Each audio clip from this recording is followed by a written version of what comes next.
All right, let's dive in. We got a ton of requests to cover the Chow Chow. Yeah. And I gotta say, even before digging into all this material, I already thought they were such striking dogs. Oh, yeah. But getting to really learn about them has been fascinating. It really has. So are you ready to unpack all this? Absolutely. Let's get into it. Okay, so first things first, for anyone who might be like, Chow, what now? Uh-huh.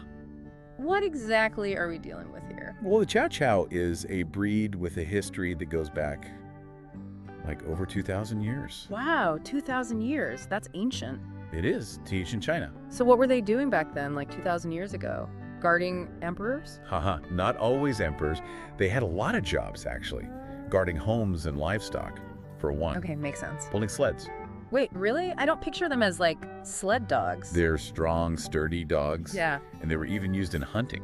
Wow, so they were really, like, all-purpose working dogs back then. Yeah, absolutely. Yeah. And, this might surprise you, but That's during some periods in China, they were also a food source. Whoa, seriously. That's kind of hard to imagine, like, with how we see them today. It really shows you how a breed's role can change so much over time, right? Yeah, totally. Okay, so we've got ancient history, multiple jobs. What else makes the Chow Chow stand out? One thing that people always notice is their blue-black tongue. Right. It's so unique. Like, no other dog breed has that, do they? It's one of the things that really sets them apart. So what's the deal with that? Like, why is their tongue that color? It's still a bit of a mystery, Oh, really? but some scientists think it could be connected to their ancient lineage, like a genetic throwback or something. Oh, a window into the past? That's so cool. But, okay, let's be honest. When most people think Chow Chow... They're thinking about that fur. Exactly. That incredible fluffy coat. I mean, it's got to be one of the most distinctive things about them. Oh, absolutely. It's a double coat, super luxurious, and it comes in a bunch of different colors. Like what? You've got black, blue, cinnamon, cream, each one stunning in its own way. I can just imagine running my hands through all that fluff. Uh-huh. It's definitely tempting. But I'm guessing it's not all fun and games when it comes to taking care of that coat, right? Yeah. What's the reality of owning a Chow Chow fur-wise? Well, let's just say you got to be committed to grooming. That double coat needs a lot of attention to prevent mats and tangles. So it's not a brush it once a month kind of situation. Oh, no, definitely not. You really got to stay on top of it, like brushing several times a week at least. Oh, wow. Okay, so more like a high-maintenance relationship? In a way, haha, but it's worth it. It keeps their coat healthy, prevents skin irritation. Right. And it's a nice bonding experience for you and your dog, too. Okay, good point. And then on top of the brushing, they need baths, too, I assume. Yeah, they do. Not as often as some breeds, but every few months or so is good to keep them clean and fresh. Gotcha. So we've got the coat situation down. Hmm. Now, what about personality? Like, are Chow Chows as independent as they look? They are, definitely. They have this really independent, dignified vibe, Yeah, I can see that. which I think is part of what makes them so captivating. Mhm. But it's important to remember this isn't just like a personality quirk. Right. It comes from their history as working dogs. They were bred to think for themselves and make decisions. So not exactly a Velcro dog who's constantly by your side. They're definitely loyal to their family, but they might not be the super cuddly, attention-craving type. Huh, interesting. So I guess that independent streak, though, does that ever cause problems for owners? Like, are there any misconceptions about them being, I don't know, aloof or something? Oh, for sure. Some people might see their reserved nature and think they're standoffish or even aggressive, but Yeah. that's really just part of who they are, So how do you deal with that, especially when it comes to training? I've heard they can be a bit stubborn. Is that true? Well, you got to approach training with a lot of patience and understanding. They're smart dogs. But that independent side can definitely come out as, I'll do it my way sometimes. Haha. So no yelling or harsh commands, I'm guessing. No, definitely not. That'll just backfire with a Chow Chow. Positive reinforcement is key. Rewards, praise, making it fun for them. Makes sense. So it's all about building a relationship built on trust and mutual respect, right? Exactly. And that goes for their interactions with other dogs and people too. Oh, right. Does their independent nature affect how they socialize? It can.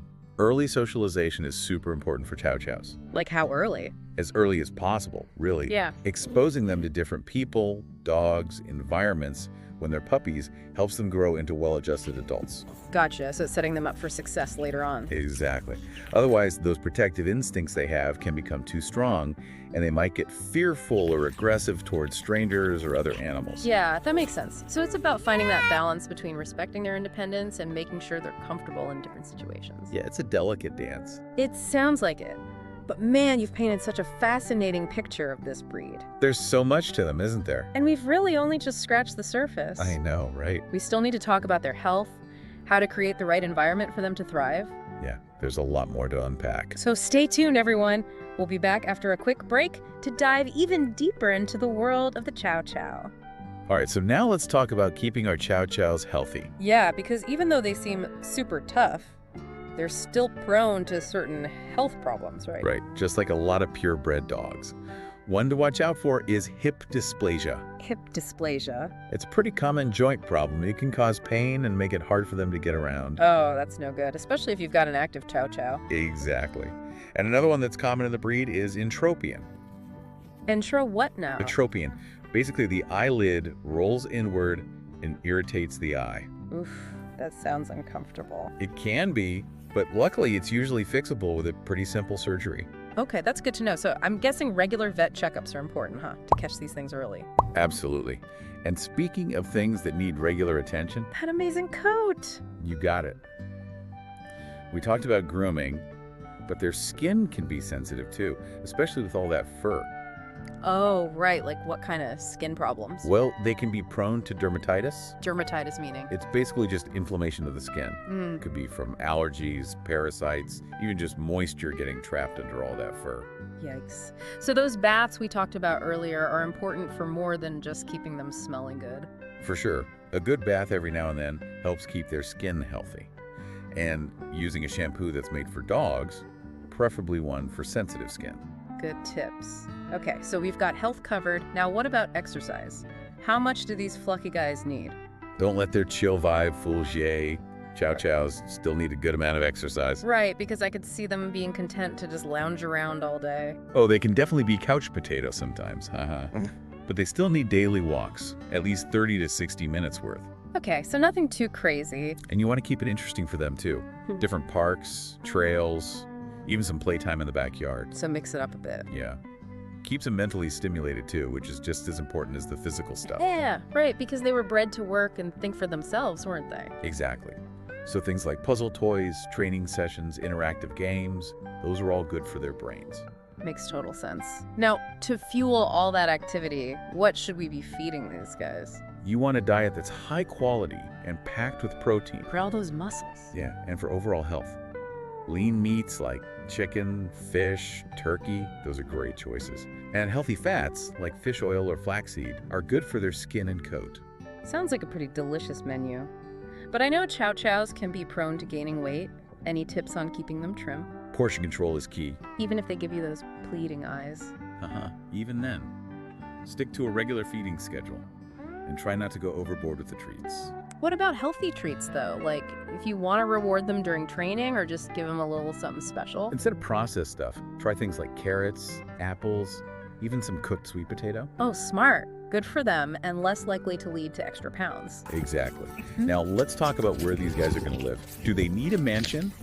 Or can they adapt to a smaller space? Yeah, because I'm picturing them needing a decent amount of room to roam around. Ideally, having a yard is great for them, gives them a place to explore and burn off energy. But it's not a deal breaker if you don't have one. Not necessarily. They could adapt to apartment living too, as long as they're getting enough outdoor time. Okay, that makes sense. But what about with all that fur? Do they get overheated easily? Yeah, they can be sensitive to heat because of their double coat. So if you're in a warmer climate or have a small apartment, you got to be careful. What can you do to keep them cool? Make sure they have shade, avoid exercising them in the hottest parts of the day. Fans or air conditioning can help too. So it's all about being mindful of their needs and adjusting the environment accordingly. Exactly. Now, for anyone out there who's thinking about bringing a Chow Chow into their life, what are the most important things they need to know about being a responsible owner? well, you gotta be prepared for their independent nature. They're not gonna be super clingy. So no following you from room to room all day. Probably not. And early socialization is super important, like we talked about. Right, getting them used to different people, dogs, and situations early on. Mhm. And then with training, you need patience and consistency. They can be stubborn, so positive reinforcement is the way to go. Rewards, praise, all that good stuff. Yeah. And of course, don't forget about that coat. Regular brushing and baths are a must. Gotcha. It sounds like it's definitely a commitment to own a Chow Chow. It is, but it's so rewarding.